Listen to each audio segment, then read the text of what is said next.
Hello and welcome to the Cinema Gold Show. I am your host, Larry Leese. Today we dive into the latest box office news and headlines from around the industry. But first, we'd like to thank our sponsor, Poddex, for sponsoring this episode. As always, check them out today at poddex.com. Use the promo code Larry21 to save yourself 10% off your purchase. And now for our main topic. Spider-Man No Way Home continues its box office reign. Spider-Man No Way Home spent its fourth weekend on top of the box office, bringing in $33 million. As of this episode, the sequel is now the 8th highest grossing global movie of all time, with more than $1.5 billion in ticket sales. Domestically, No Way Home is the 6th highest grossing movie of all time, setting its sights on fellow MCU movie Avengers Infinity War. Many box office analysts did not see Peter Parker's latest adventure topping over $30 million in its fourth weekend. Spider-Man No Way Home is without a doubt the highest grossing movie of the pandemic era. After nearly 2 years, the box office is starting to rebound, though as to how long this will last is anyone's guess. Whatever the case may be, MCU fans have been coming back into theaters to see Tom Holland's Spider-Man, along with some help from unexpected places. Even though nearly everything was spoiled well before the movie hit theaters, Sony finally has the Marvel hit that they have been waiting decades for. Sing 2 was able to keep the second position this week with $11.9 million. The animated family sequel has earned over $190 million globally since debuting in theaters 3 weeks ago.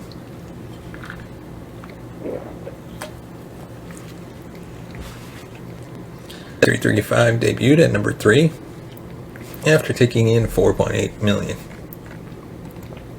American Underdog, the Kurt Warner story, earned $2.4 million, which was more than enough to earn the 5th spot this weekend.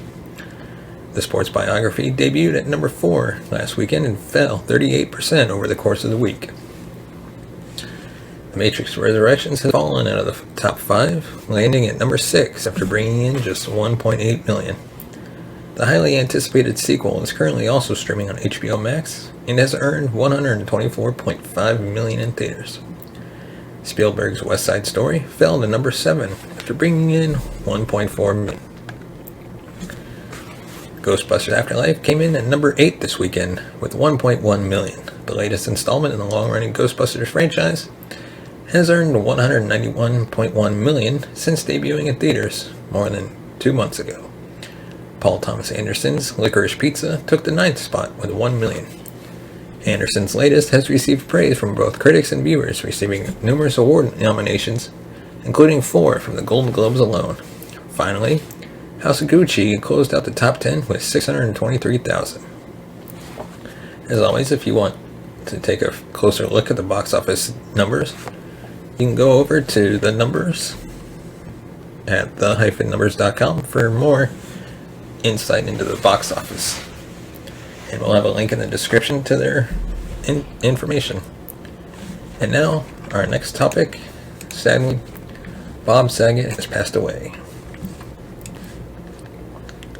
Shocking and saddening news just came in as veteran comedian and actor Bob Saget has passed away. According to TMZ, Saget died on Sunday at the Ritz-Carlton in Orlando in the midst of his latest comedy tour. Sources say the Sheriff's Department and the Fire Department responded to the hotel around 4 p.m. after hotel security found Saget in his room. He was pronounced dead on the scene, but the circumstances of his passing are not yet clear. The comedian was 65 years old. Saget's current tour was supposedly to last through May. On Saturday, he performed for the final time in Jacksonville. The next morning on the same day, Saget would be found deceased hours later. He posted to Twitter thanking the fans in his opening act, Tim Wilkins.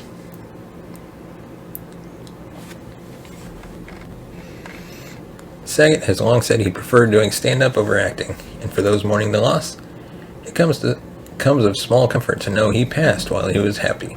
With a career in comedy dating back decades, Saget was known in the comedy scene for his raunchy and vulgar sense of humor, a far cry from the family-friendly characters he played on television.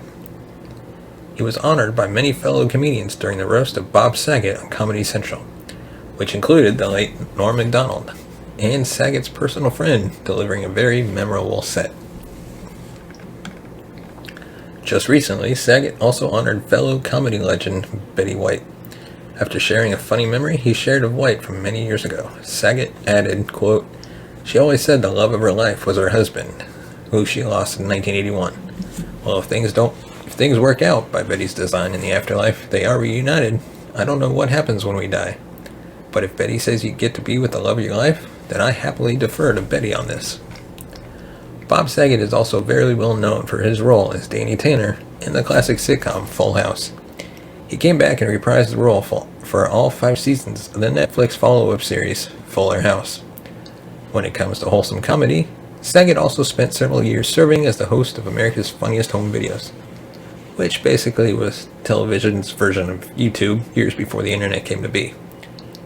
Fans will also know him as the voice of the future Ted Mosby on the CBS sitcom How I Met Your Mother.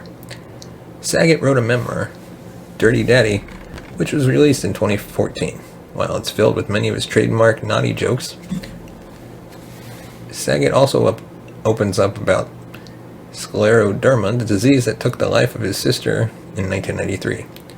Saget had been a strong supporter of apologies for butchering this disease, but scleroderma research in honor of his sister, once directing the ABC film For Hope, which was inspired by his sister's life. Saget's other work as a director includes the cult classic comedy Dirty Work with Norm Macdonald and Artie Lang. The loss of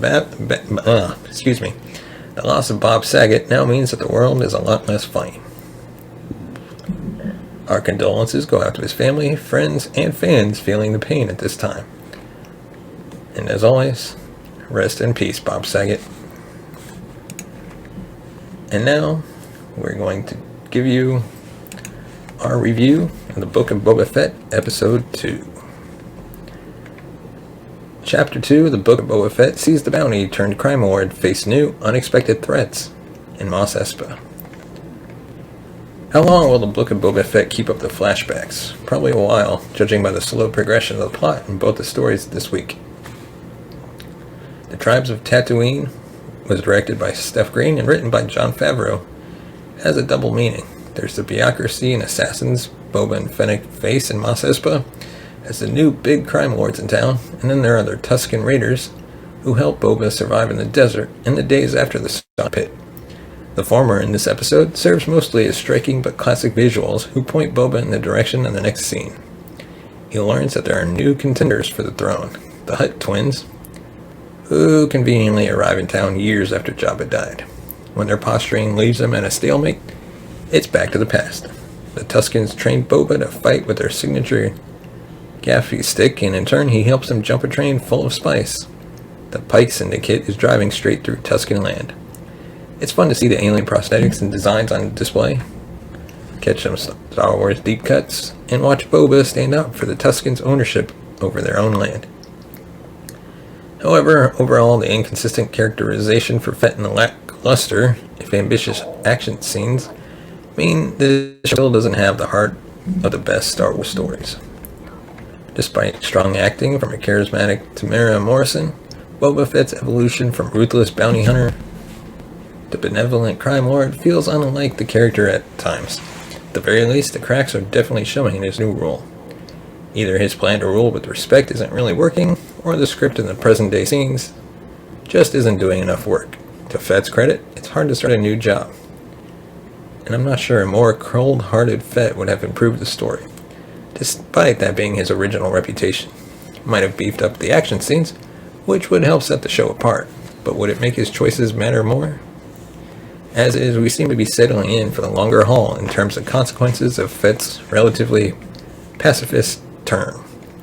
Refreshingly, the episode takes a more nuanced approach in its portrayal of the Tuskens. Boba argues that as a sovereign people, the Tuskens should get a toll for the passage of expensive cargo through their land, and the Spice Runners seem to agree once blasters are pointed at their heads. Now that the Tuskens know Boba better and he's proved himself, he also goes through a rite of passage. Of course, the Spirit Quest concept is nothing new. It's in Black Panther, and adult portrayals of Native American life, whether these portrayals are more or less informed by real practices, but both the visuals and the information they present are very cool. The Tuscans note that not every group operates the same, differentiating this hunter-gatherer group and the ones who captured and tortured Shmi Skywalker in Attack of the Clones.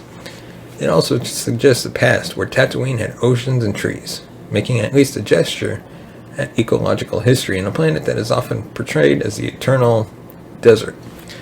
Boba carries a branch from the tree in his vision back to the Tuscans.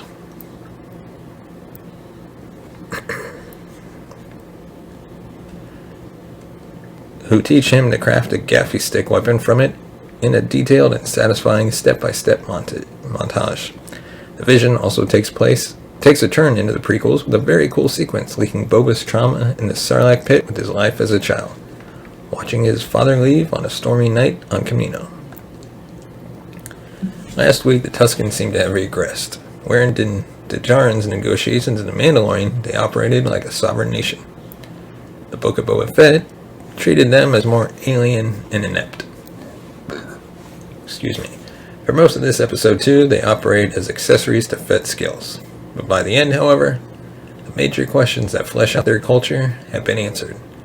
Now we know how they live, what their traditions are, who they believe themselves to be. Yes, it's the classic Western story of an outsider getting to know Native Americans, but at least it's more of a complete picture than a sketch now.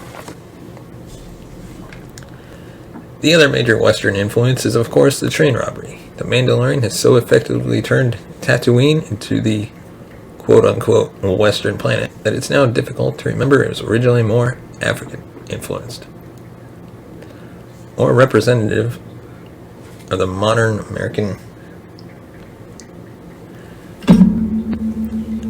based on George Lucas's childhood.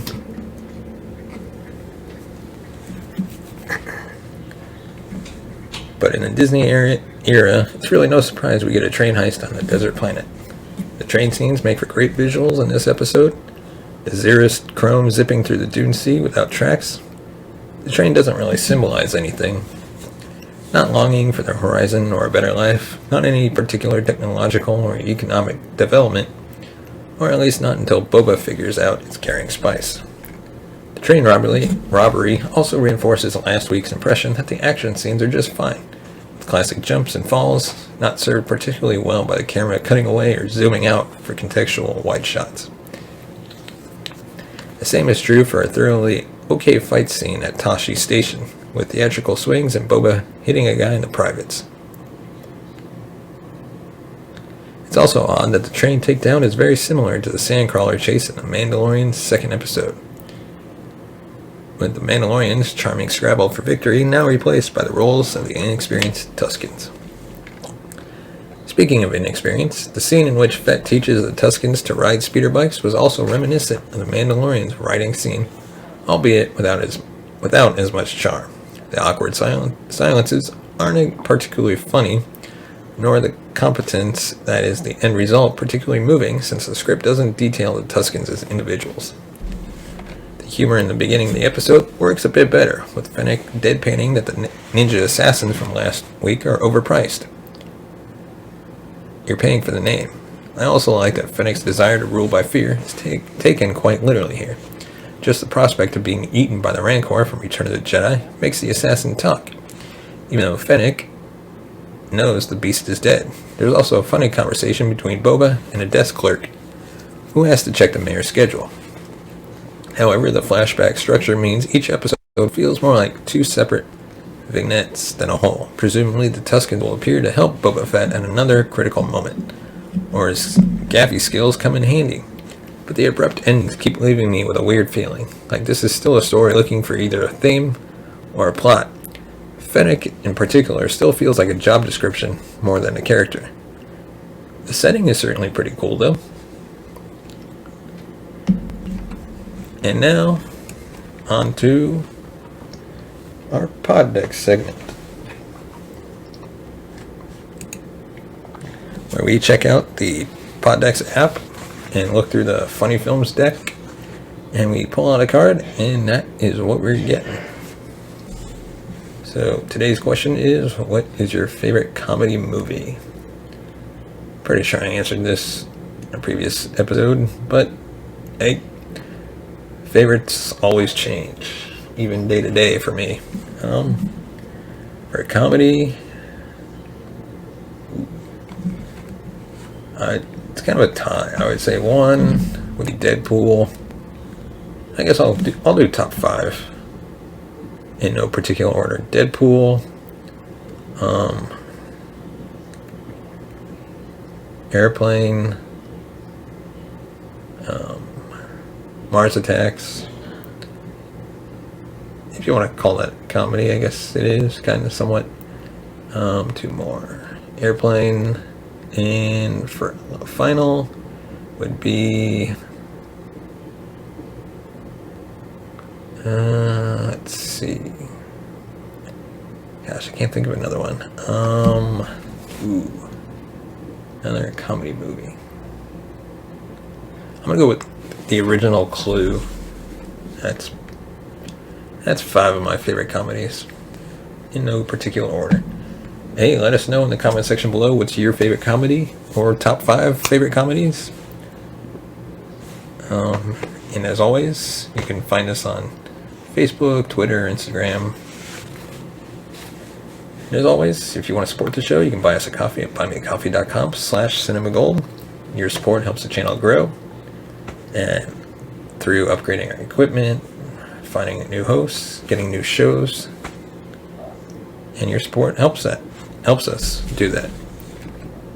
We're hoping to create a couple more shows by the end of the year, which luckily we just started 2022, so we'll see what happens by the end of the year. And as always, we thank you for listening and watching. Don't forget to hit that subscribe button, give us a thumbs up, and we'll see you next time.